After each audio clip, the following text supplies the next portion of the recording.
What's happening, Bolt fam? It's your boy, Big Brother Josh, out here with episode 1 of the brand new Bolt Fam podcast. And I'm here with my favorite brother of all time, my one, my only. What's up, Trevor? How you doing today? I'm doing really good. It's easy to be the favorite when you're the only one you got. So we thriving. That's right. Yeah. Hey, you're like the Bradley Bozeman of brothers. You're the one That and hurt, only man. I have. You didn't even have So to finish that thing. As soon as you said I was Bradley Bozeman, I'm done with this podcast. We're about to end this whole relationship on episode 1.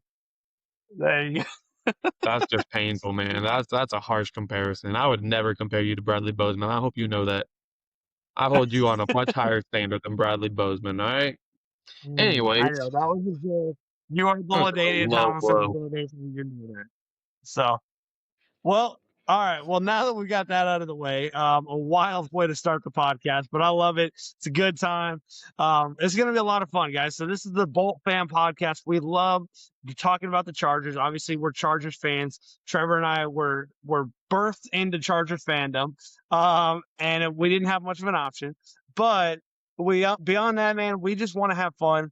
It's a good time to be banter back and forth, have a good time with my little brother, and also bring in some other guests, do some other stuff. We're gonna have an awesome time. So, but we're also gonna give y'all real solid information. Like some podcasts, they just give you a lot of fluff. We're gonna give you real information.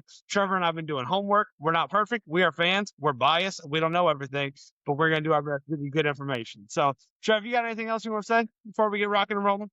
With that, we recognize the biasy. We're gonna do our best to not be biased as much as possible, especially like come times like when schedule gets released or something.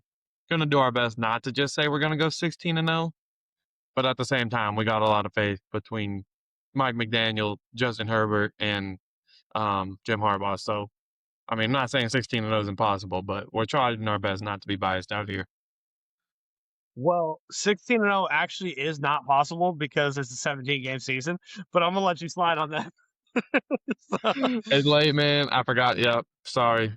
Just have it reverted back to 16-0. I recognize. My bad. Not starting out strong on the podcast. Hey, hey, y'all but gotta you give can't us get a to little bit of 17-0 unless it's 16-0. Know what I'm saying? hey, that's a hardballism if I've ever heard one. That's what I'm But saying. So at 16-0 still's on the board. That's what I'm saying. that's hilarious. Yeah, y'all gotta give us some grace. This is not our full-time job. We're doing this for fun. So we have both worked a 10-hour workday today, and I'm recording this at 8:30 my time, and Trevor's a little bit deeper than that down in Texas. I think it's 9:30 your time. So yeah, so we're excited. We're excited to bring this to y'all tonight. All right. So On that note, let's go ahead, jump right into it. So what we're gonna start off with today is just I'm gonna go through all the free agents. We're gonna do offensive only on this podcast episode. We'll do next episode. It's gonna be defense only. So keep an eye out for that one, especially if you're interested in seeing some takes about like our D line coming up. We got a lot on them. But this one specifically, we're just gonna jump straight into offense. Try to keep it fairly short for you guys. No promises though, because we like going in depth, giving some stats, giving some reasoning behind our takes, not just trying not to just keep it all opinion based. So the way it's gonna work though is I'm gonna list off some of the we're gonna go through all of them. So I'm gonna list off whatever player's next up on the list as far as the free agents. Josh is gonna start off giving his take.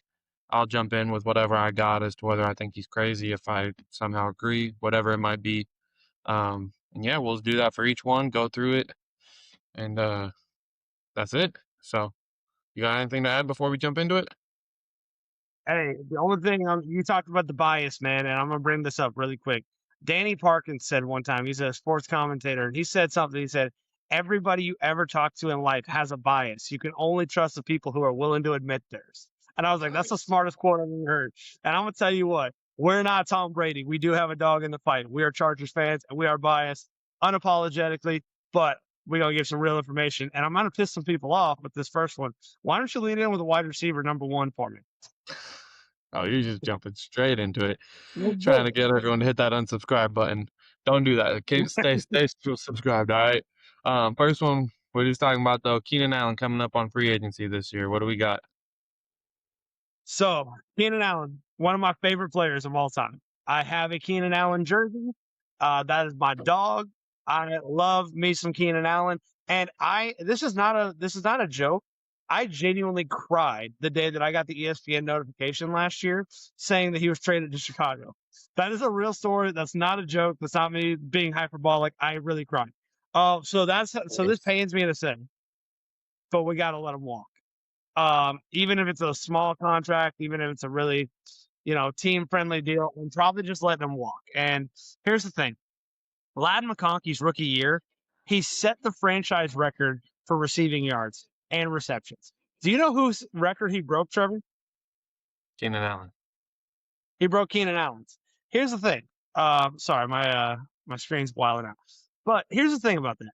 He broke Keenan Allen's record. And then all of a sudden the following year, he struggles. And the reason is now Ladd's struggle was still a really solid season. But his numbers were cut down because they do the same thing. So I think Keenan, as much as he can be a veteran leader to Ladd McConkey, he can be a mentor to Ladd McConkey. He doesn't need to be taking reps from Ladd McConkey, and he does not need to be taking targets away. So I trust in Ladd McConkey to just be, frankly, better than Keenan Allen at this point in their career and possibly throughout their career. And that's how much I believe in Ladd. Here's the other reason I got to, and this is where Trevor thinks I'm crazy. But the bottom line is this: I believe Mike McDaniels is one of the best offensive coordinators in football. And I believe that Quentin Johnson has all the talent. Keep in mind, this was a first round pick just a couple of years ago. And I look at a guy like Jaden Waddle out in Miami. And I'm like, yo, QJ could become Jaden Waddle. Can we, do we think that he could be like Waddle? I do. And so if I say that, I said Jaden, didn't I? It's Jalen Waddle. My fault. I'm an idiot. But I'm I just said it letting you twice talk, too. man. You're just rambling. Yeah, You're just giving no, all the hot takes right now.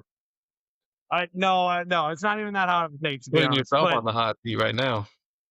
hey, I really believe QJ can be like Waddle, man. I think he's that talented. I think he's just as good. He just was in a Greg Roman offense. This is the real thing. I think Greg Roman was a domestic terrorist to the LA Chargers organization. So I'm just giving all the big swings off the jump. These are not. I'm not a hot take artist, guys. That's not my feeling, but I just really believe these things. He was not good for the franchise. He was not good for the team. And he was a run heavy offense, and we lost all of our tackles and all of our running backs. So it was kind of an offense that was set up to fail. I really believe Mike McDaniels will give answers. These young guys have talent. There's guys like Darius Davis who are going to be gadget guys who are going to be really good. Trey Harris came on late in the year last year. I really actually like our young receiving core, and I'd like to just see them develop together. I don't need Keenan Allen taking targets. I hope Keenan keeps playing, and I hope he goes and ring chases somewhere and loses in the Super Bowl to the Chargers. But with that being said, first take, got to let Keenan Allen walk.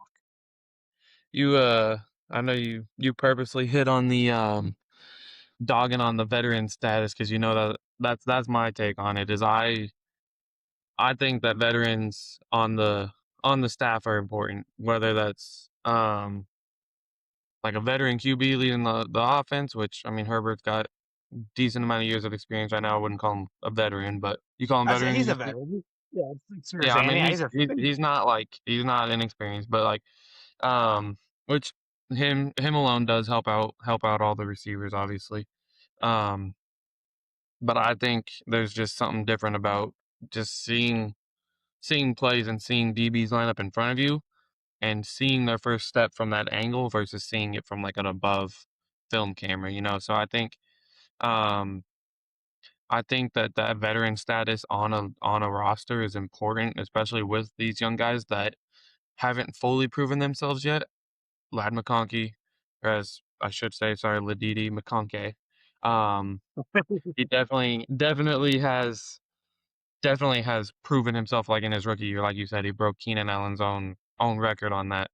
Um, but like the chemistry him and Keenan have, like off the field too, not court, sorry. All these videos they've been posting lately about how Lad watches Keenan's film and everything to learn from him, I think is very important and very valuable aspect. Again, with that being said, though, I don't think that Keenan is the only answer to that. So I'm not opposed to seeing Keenan walk, especially if we let him like you said, if he could go ring chase, all the best. Like never once hated Keenan when he was in Chicago. just was a little sad he wasn't with us. But um, I think if we do let him go, we got to go get someone who can still lead these receivers. I know you think that could be Mike McDaniel. I still think having that on the field aspect is a big important thing. So if we can get Keenan for fairly cheap, I say we do it. Obviously, we have the cap space. We'll get into all of that eventually, about Yeah. who we want to get that money and everything. It's certain players are going to take more money. So just kind of all depends on the contract, in my opinion. I'm not opposed to letting him go. Obviously, I love Keenan. Want to see him stay. Want to see him retire as a Charger. Um, but yeah, that's mine. To be honest, dude, I don't think the contract's a big concern. Just to Yeah, ease your mind here, I yeah. think, and last year he signed for 8 million, and I think it was only like 3 million guaranteed. There's a lot of incentive based, prove it kind of deal. So I would imagine it'd be similar. Maybe they sign him for 6 million, and 4 or 5 guaranteed, I just whatever. know, I Um, just know that's why he left in the first place when he went to Chicago is because he was demanding money. But at that point, he should have. He was coming off the best season of his right. career.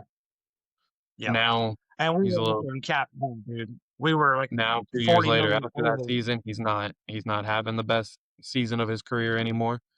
Doesn't mean he's not Yeah. good. Doesn't mean he doesn't draw attention the second he walks off those sidelines onto the field. But yeah, that's Yeah. just the main thing, making sure that they can come to an agreement. But We can move on from Keenan, but not no. I mean, obviously the team because I just said so, and I'm always right. But more than that, we can move on this episode. But that's one of those. Trevor and I have debated for a while now on this one. So y'all let us know in the comments: are we keeping Keenan Allen or are we letting him walk? Is it on if your call? You keeping Keenan? You letting him walk? So or I if say you're in let the him middle walk. like I am, if you're just like okay with him walking, like you necessarily don't want to see him go, whatever it is, just let us know your takes. Let us know how you feel.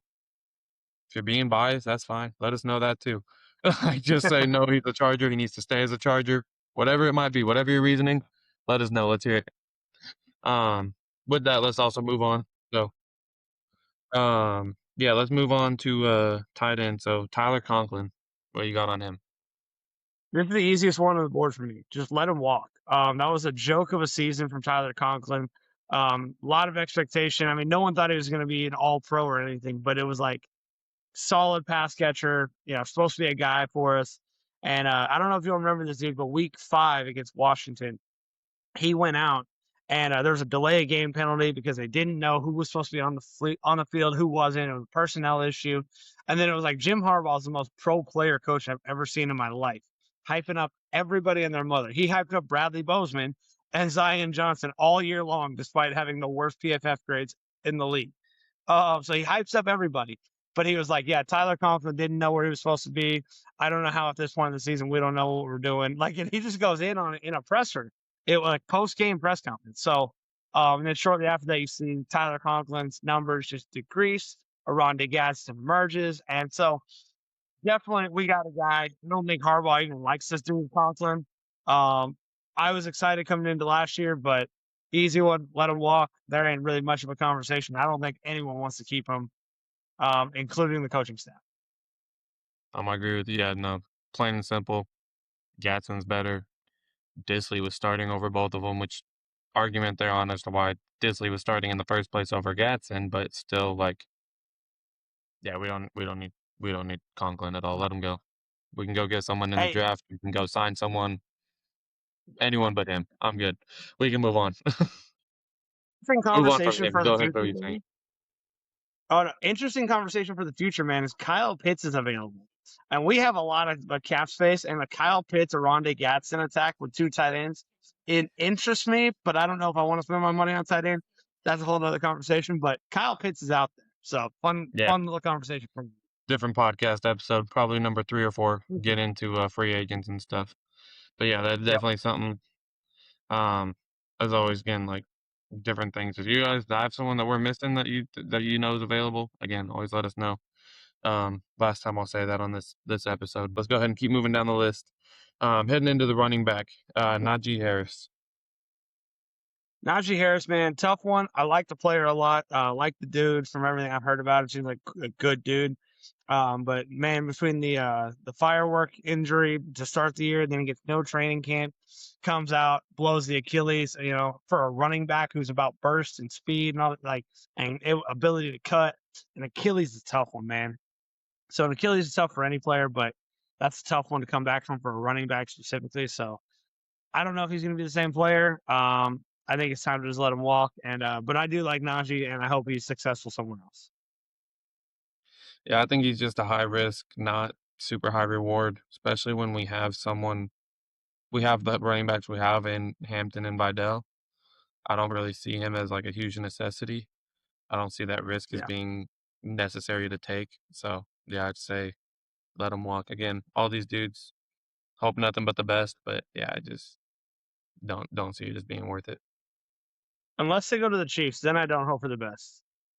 Yeah, Chiefs, Broncos, man, I hope that you have like a cold every single week and can't play. Nothing major. Don't waste any No, time on anyone. seriously. Yeah, no Achilles by any means. We want to keep those intact. But like, yeah, I'm A nice with my 17 trash week talk, man. I quarterback can't I Achilles can't wish like syndrome. blown ACLs on people. That's just so and like that's so Dude, horrible, dude. a 17-week cold feels just as bad. Don't you put that evil on me, Ricky Bobby. Like, we ain't doing that. That's crazy Yeah, work. no, that's Just, that's valid too. I I got would that's like bronchitis at that point. You get pain in the chest. Just yeah, no, we got to move on before you get in trouble. yeah, just go to the NFC, man. That's all I gotta say. Like, That's better. all right, keeping it Uh, on those running backs. Hassan Hoskins, how you feel? Uh, I like Hassan Haskins as a special teams guy for real, but I don't think he's super necessary with what we got going on. I mean, he's not better than Vidal. He's not better than Hampton, obviously, and I don't think that he's that great of a special teams guy that he's worth bringing back. So, I mean, maybe a training camp invite at best, but I don't. I mean, to be honest, I hate to say it, but I almost just don't care. Like, yes, no, maybe so, it doesn't matter to me. So I'll leave. I Yeah, trust Joe Ortiz on this one. about the same. I have about the same answer as I did with Najee. Like I got the faith in the two that we have that had good years this year. Don't really have a reason to bring him back. We can if he's just like super cheap and he's on special teams, sure. But like, yeah, I don't see a reason to go out and like super To be super honest, super cheap though. Huh? I don't know if he's not, I don't know if he's on your list or not, but to be honest, I like Jared Patterson better. I thought Jared Patterson did really good on special teams, and then in the Denver game with, He's on the I mean, he's on the other list. He's not on like the regular free agents. he's He's on restricted. Yeah, yeah restricted free agent. I would bring yeah back he's Patterson over Haskins. If those are my options, then I guess I would cut Haskins, let him walk. yeah. All right, let's keep it moving. Trying to get through this. Let's go. Oh shoot! All right, I'll hit QBs and then everything else is just linemen. So we'll hit QB and then we can just dog on all the linemen from here forward. All right. So Trey Lance, what you got on Trey Lance? Trey Lance, dude. All right, I got to do a quick, very short history lesson on Trey Lance because I saw some people. I've been doing some research, seeing what other people said on this. People are dogging Trey Lance, man. And here's the deal: this dude was a third overall pick out of North Dakota State. He had a great year in college. In 2019, get this, I didn't realize this. I knew this, but I'd forgotten about it till today. Dude, in 2019 at North Dakota State, he threw 28 touchdowns and 0 interceptions. He went a whole season without throwing a single pick. That's Then you get to impressive. 2020 as the COVID year, and they only played one game. He threw 4 touchdowns and 1 pick. So his touchdown to interception ratio in college was 32-1. So that's an insane thing. So that's why he got picked number 3 overall. Granted, North Dakota State, not the highest level of talent, but that's where he was at. All that to be said, the Niners gave up everything. Kyle Shanahan knows football, and Kyle Shanahan gave up 3 first-rounders to go get this kid. Then he gets injured, he flames out, and the next thing you know, Brock Purdy emerges, and then there's this whole thing. They let him walk, ends up in Dallas, bounces around the league. Now he's our backup. I saw a lot of good in the preseason, and he played really bad against Denver in that game. But the problem is he was already behind if our starters were in, it's the worst O-line in football. and then we pulled the starters and we played the backups. And he got absolutely slaughtered by a team that was in the AFC Championship game this year.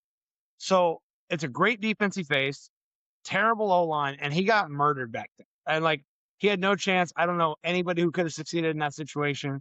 The starting receivers are out, so I mean he's McConkey's sitting. The only starting receiver who played was Keenan Allen, and that's because he had to get an incentive. I was about to say he was just trying to hit Mm-hmm. incentives. As soon as he hit his incentives, he was out. Right. 6 catches for Keenan, and he's out. So it's like, dude, you're force feeding a receiver that everybody knows is about to get the ball, who's being covered by Pat Surtain, and then you've got this defensive line who's absolutely killing you. So I love Trey Lance. I'm a fan of Trey Lance, and I don't think he's going to cost more than $5 million, which is a great deal for a backup. My last point on this, really quick: who the heck else are we going with? We have DJU on the roster, who I mean, talented player in college, but like a lot of question marks. And then it's like you look at the free agent backup market. It's like, who are we going with? We're going back to Easton Stick, who, by the way, lost his job to Trey Lance because Jim Harbaugh said Trey Lance is better. Like, who are we going to? There's no one out there. Mariota might be available if you want to go like super high end. And if that's on the table, maybe Mariota's better. Hey, and But other than that, Cam Newton and Kaepernick are always ready to suit up. And don't get Philip me Rivers was started. ready to suit up this year, so who knows? You're Maybe trying to get me taken. go get Grandpa Phil back in shape and put him back there as the backup. Yeah, there you go. There you go. No, but I mean, the only one I would go with maybe legitimate over Trey Lance is Marcus Mariota, and I think Mariota is going to cost but I'm guessing about 12 to 14 million a year, versus Trey Lance is going to be about 3 to 5 million. So for the money, all of it makes sense. I'm rocking Trey Lance. Keep him. I'm with you. I love Trey Lance. I love him as our backup. I love the way he plays. I love the way he played in preseason. Obviously, preseason is yes, starters don't always play. Same argument we just had with us, but I mean that one's the other team starters aren't playing either. But like I think he played well in preseason. I think he was behind the worst O line in the league in that Broncos game on a game where we had already kind of phoned it in and we're like, all right, we're in the playoffs, so didn't really matter. And even then, it's not like he got blown out by any means. Like he's still, um, like the game was still fairly close. Yeah, he didn't get a touchdown, but like he still held his own even against the Broncos team with the backups in. I think he's a great QB as a backup. I don't think Easton Stick has proven himself to be worth keeping over him at all. So yeah, I don't know. You took my line of I don't know who else we would go with as our backup. So yeah, I'd say we Yeah. keep him. Cool. All right. Let's just start at center. There's only one, and then we can get into like tackles, and we'll just start middle and work out. Go center, guards, tackles. All right. All right. So Cool. Good Andre call. James. Andre James, man, is a tough one for me. Not really, actually. I take that back. It's not tough. What's tough is like I don't know how to evaluate him because he didn't play.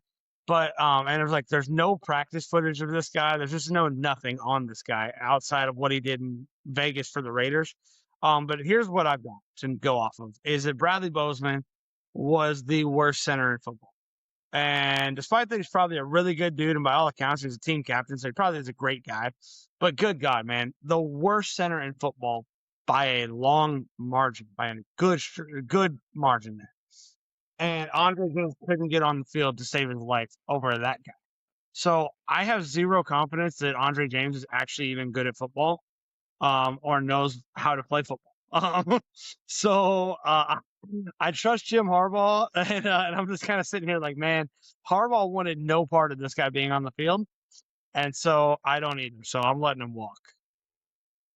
I think he played decent in that Broncos game. I'm not saying he needs to be our starter by any means. I think he might still be a good backup. But if anything else, I'd say what you said earlier, just give him like a training camp invite or something. I think still give him a chance. It's part of it might have just been Greg Roman didn't like him. Part of it might just like I don't fully know what it is. But I didn't hate what I saw in that Broncos game. I liked enough of it to where I thought he should have been starting over Bozeman the whole time. It doesn't take much to think that by any means, but um, yeah, I liked him enough to where like out of the linemen we had, I would say give him a training camp shot. Not saying he's our starting center next year by any means. Don't get me wrong. Um, but yeah, I mean, I'm not opposed to giving him a shot. Not saying we sign him immediately, but kind of indifferent. I don't If know. they let him go, we'll not miss an ounce of sleep over it. So I don't know, man. I got scar tissue from this season of like it was so bad. I've not seen like that offensive line was a turnstile, dude. Like you and I have been to SoFi together, and the turnstile over there put up more resistance than that offensive line. And then this guy couldn't even play on that team. That's my argument with Austin Deculus, dude. Houston at the time, going into the year when we traded for Deculus, was supposed to be the worst O line in football. And they're like, hey, we're going to cut this guy. And so we trade a 7th-round pick to go get him. It's like, man, that guy can't play in Houston. And then I found out our O line was actually worse. So it's just crazy to me, man. That's a tough standard when you start breaking it down like that. But yeah, I'm out uh, on him. I want him. I got scar tissue, and I would just like to see a different name. I don't care if he's good or not. I want to see a different name, and I got to move on, man. Scar tissue. I'm hurt by this whole year. So all right. Building on that scar tissue. Zion Johnson. okay, so here's the thing. I am very hurt by this whole year, but I can't cut everybody.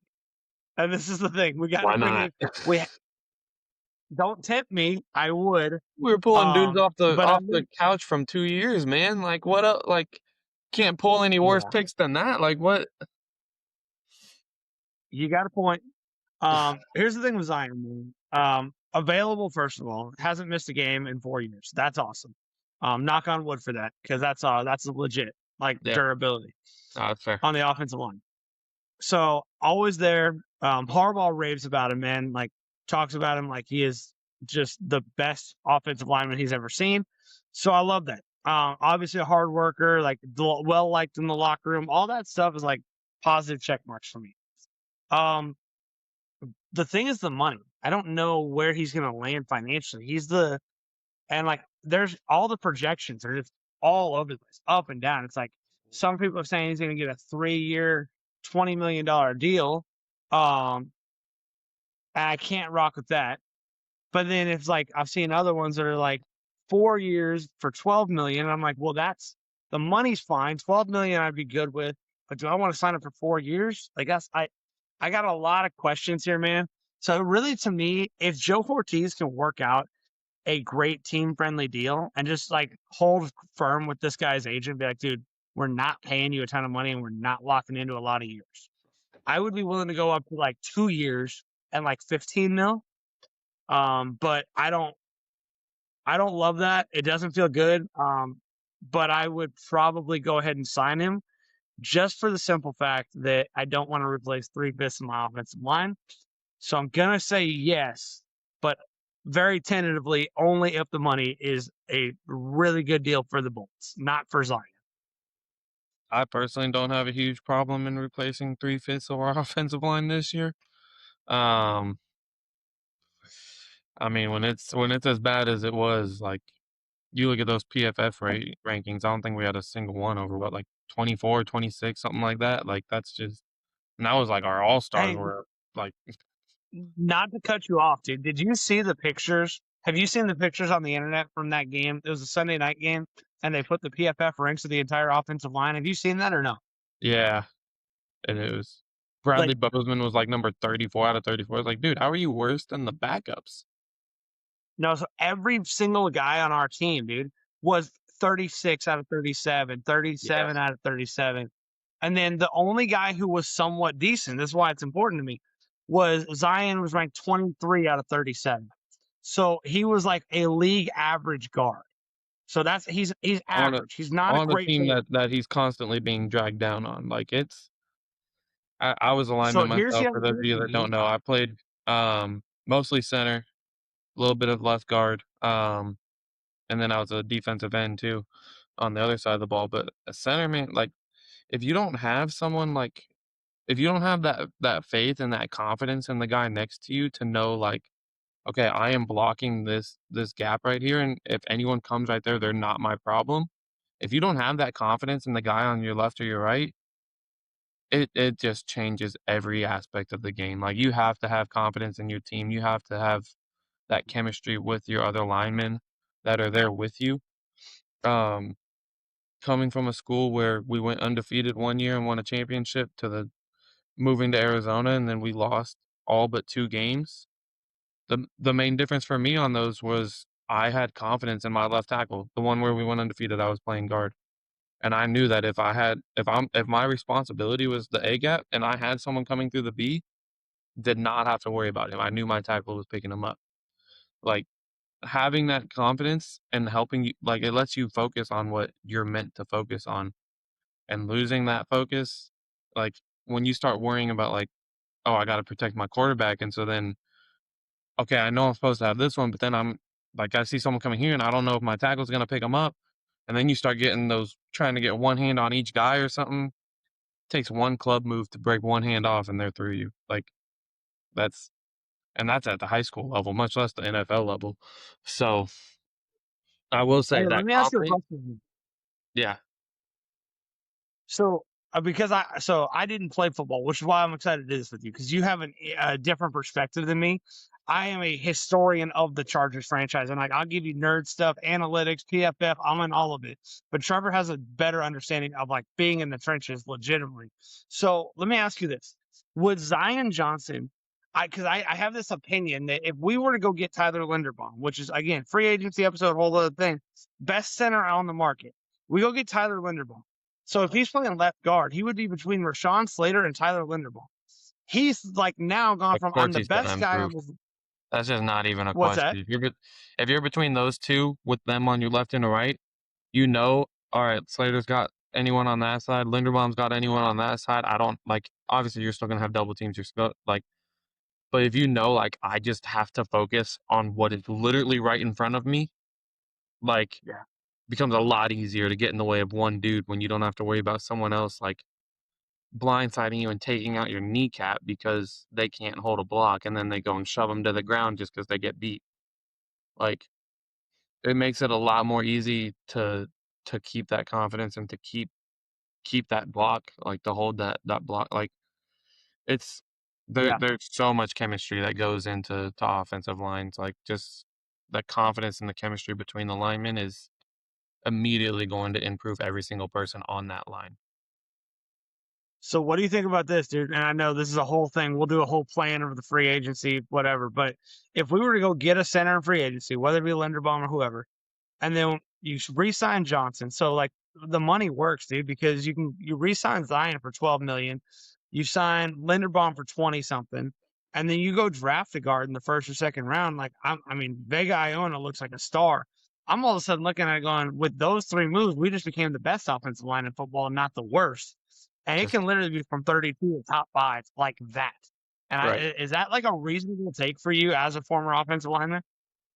Yeah, I mean, you get people like Alt and Slater back. Alt alone, Yeah, without Slater even in the game, was carrying that offensive line. You get Alt and Slater in, who either one have carried the offensive line on their own before. You let those 2 play together. You throw in an all-star center at the beginning. You can throw a rookie in at the right guard. Like, it doesn't obviously, it still matters a little bit, but you don't need, like, having those 3 and then, like, the gaps in between, like, the 3 the those 3 specifically are gonna help carry the guards, no matter who the guards yeah, are. Um, so, yeah, I mean, that interesting. doesn't feel unreasonable to me at all.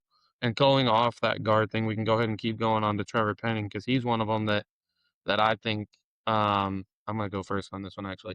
I think Trevor Penning, um I think, in my opinion, I think he's definitely worth the re-sign. I think that he has proven himself in the past to do good. I think he got thrown into a really crappy situation, middle of the year, with a crappy offense, crappy offensive coordinator, crappy offensive line. And I think that we re-signed him. He might. I'm not saying he is our starter. I'm not saying he's not our starter, but he's proven in the past that he can play football. So you give him a good offensive coordinator, you give him a good tackle. If we can go get Linderbaum, great. If we give him a good center on the other side of him, I think he's right there in that same scenario you were just throwing out um with Zion about how like he instantly comes in like becomes improved. He has now all of the offseason to learn the offense instead of just getting thrown in middle of the year and saying like, "Hey man, just go protect Herbert however you can." Right? Like I'm sure that that was pretty much about what they gave him. Sorry, what was that? No, just to add to that point, there was points where they had him playing fullback and tight Right. end as Like a he was doing blocker. just So literally anything, and he was like the 6-man blocker for a long time. He was just coming in as that extra blocker. And like you get scenarios like those, you're literally just like running like sweeps and stuff where you're just basic blocking schemes that you don't have to know the offense super well for.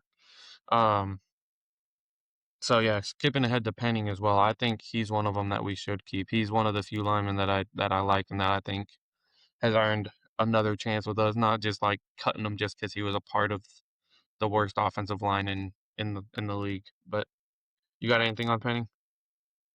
yeah, I'll add to that real quick. Penning, a similar take to what I said about Trey Lance is I'm gonna just bank on the talent on with Penning and the traits, not the production. I'm gonna be honest. I don't like.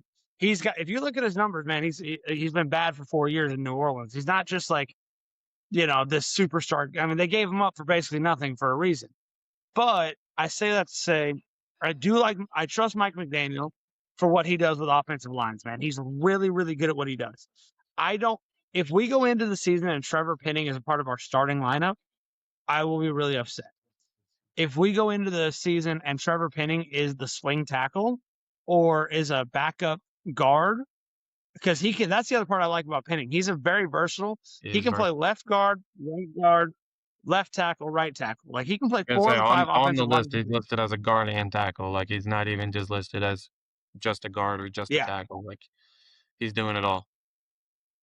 Because of the versatility, because I saw him do a bunch of weird gimmicky stuff, like Mike McDaniel can use a guy like that. I agree with you. I think there's a lot of talent. There's obviously size, speed, arm length, all that stuff. Like all Yeah. the measurables fit. He's a combine star. I don't know if he can play football, but I do like the idea of giving again, the contract, easy stuff, dude. Like probably a $2 million, not a big deal. We spend that money. I'm in favor. Keep Trevor Penning. I think you made some very, very good points. Also, I didn't think it would be on episode 1 that you would pull a Kobe Bryant on me and be like, "Go get my rebound. I'm taking this shot." So I love it. That's awesome. That's not your I was nature, like, but I'm I already love it, on it. dude. Like I have what I have to say on the front Yeah. of my mind. I was like, I'm not just gonna let that go to waste and forget what I was gonna say, or let you take my good pick or something. I was like, I'm on the 1 yard line with the ball. I'm gonna score right now. I'm not. I'm finishing this. Hey, Um, I love it, dude. Hey, I remember a time when you were on the 1 yard line in high school, they gave you the ball and you got a negative 3 yard rush, but you I definitely did punched that not. one to All the right, end we were zone. on the 10-yard line, and I got a 2-yard rush because they saw our left guard on senior night go to running back, and then they said, "Oh, they must be running the ball," so they blitzed. So keep Yeah. in mind, guys, I said I was quick story time. I said I was a center, right? So my senior year, I was previously a guard, like I had already said. So I was starting center my senior year. Our left guard goes down. They decided it was a better option to move me over to guard and put my backup in as center than to bring in whoever the backup was for left guard. So I was playing left guard. We already had my backup center in at center.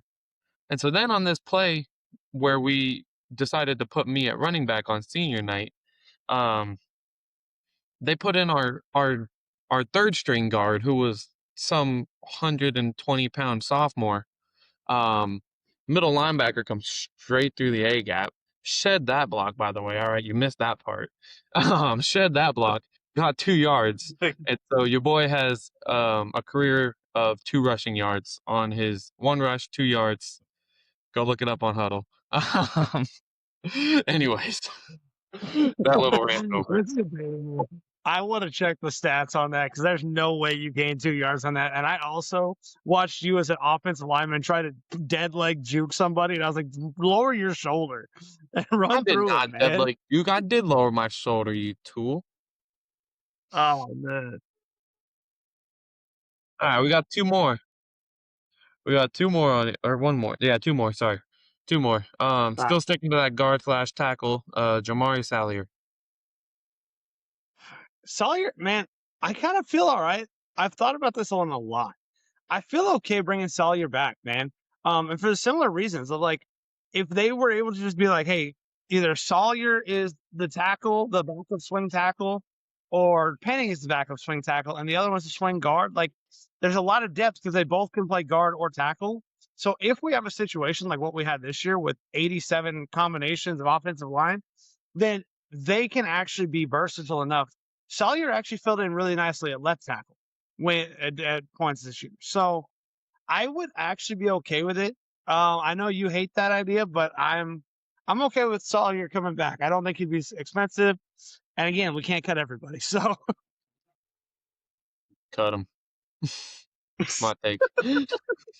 That's all I got. Get rid of him. I don't like him. That's it. Plain and simple. there's two more guys because Am I missing one? you said I'll let you get to it. We might maybe. I haven't hit special teams if we're going long snapper, so if that's the one you're thinking of. Okay. Yeah, hey, everyone keep Josh Harris. We saw what the long snapping looked like for the first 8 games when he was hurt. Sign that guy to 5 years, 6 years, 7 years. Let him retire as a Charger. Josh Harris, we love you. That's an easy one. I Move mean, on. that's That the wasn't what I was other thinking. issue we had as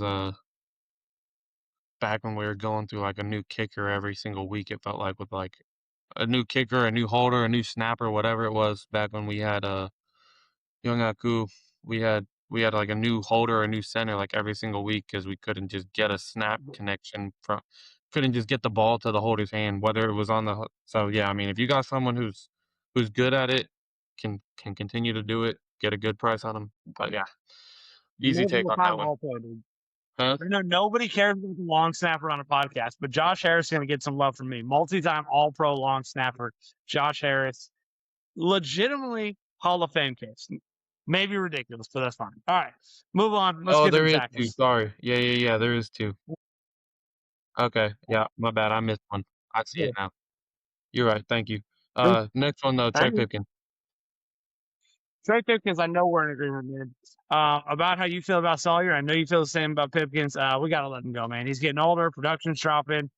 There was a time when I actually really liked Trey Pipkins, but right now, Yeah, like he 5 was years one of ago. those guys. Well, he was one of those guys on that PFF ranking that was 36 out of 37, and it was atrocious. And And he's so, supposed to be a veteran. Get gotta rid let of him that go. dude. Yeah, gotta let him go. All right. Easy money. Next one. Now one more. Bobby Hart. Bobby Hart, really quick. I'm gonna say cut. But man, what a cool story. Can I just like take a second and romanticize about football? Because I like, already dogged on him dude, already. Keep going. I dogged on him without I dropping mean, his name, but look, if I can romanticize that Philip Rivers came back after 5 years, like I got to be able to give some love to Bobby Hart coming back off the couch for 2 years and not playing ball, and then coming out and playing tackle in the NFL. Like, it's one thing to play quarterback and, get the ball out quick and not get hit a lot, which Rivers did at a high level. But man, this dude's getting hit on every play coming off the couch, dude. So a lot of respect for what Bobby Hart did. He filled in nicely. He did some good stuff. Now the issue was they tried to move him from the right side to the left side, and they chose the game against the Houston Texans to do that. I still don't know what Harbaugh was doing. I don't know what Greg Roman was doing. It was just like, hey, let's just try this out against Will Anderson and Danielle Hunter. And it's like that. There was multiple plays when you watch that game that those two dudes literally did not have a hand put on them. Or Bobby Hart was like, they're in the backfield and Bobby Hart's like turning around. Like, how did they get here? So he isn't can't that hold the up same against game where guys there like was like a photo taken of um Herbert being sacked with like four dudes on him, and then all five of our linemen, like three of them were on the ground, and the other two were just looking at the ones on. Like that's the same game, right? yeah. Yeah. Yes. Give this dude That a game bag of was a potato push. chips and send him back to the couch. Like Thanks for coming out and No, helping man. us out when we were struggling. We don't need Yeah. them. No. Don't need him, but man, I just wanted to give some love because that's an incredible thing he did, man. Yes, Will Anderson made him look bad, but overall, dude, he really did a good job, all things considered. So, give some love to my boy Bobby Hart, but also, hey, come back as a coach, brother. Come back in the front office. We love you, but also can't have you on the field though. So, Yeah. That's all I got. That's all the offense. So, all right. Well, with that, I hope y'all enjoyed episode 1. We're going to get better. Our technology is going to get better. Our flow is going to get better with us working back and forth. I know we talked over each other a little bit here, but I think we're going to keep getting better. The Chargers are going to keep getting better. Light's going to keep getting better. And we're going to bolt up together. So y'all do me a favor. Make sure to like, share, and subscribe to the podcast. Leave your comments. Let us know if you think we're idiots. Let us know if you think we know what we're talking about. Either way, we'd love to hear from y'all. And make sure, like I said, subscribe, help us out, help us get this thing off the ground. This is episode 1. So be one of the ones that was here from the jump. And when this thing blows up, man, y'all will be able to say you were here first. So we love y'all. Thank you for tuning in. Trevor, you got anything to say before we go? one last thing. Plain and simple. Who's got it better than us? Absolutely nobody. Except Yes, sir. Except for Future Ed. there it is. Except for Future Ed. All right. That's right. Thank y'all. Love y'all We're gonna both, keep man. talking this podcast. Sorry. Last Go thing, ahead. I know I think we're gonna do it. Last thing, we got to attack this podcast. Has to be our commitment to our fans. We are going to attack this podcast with an enthusiasm unknown to mankind every day. You feel me? That's another Harbaughism. You missed my Harbaughism, dude. That's all right. He's gonna get better too. With that being said, we love y'all. Like, share, subscribe, bolt up, and we will see y'all next episode. Have a good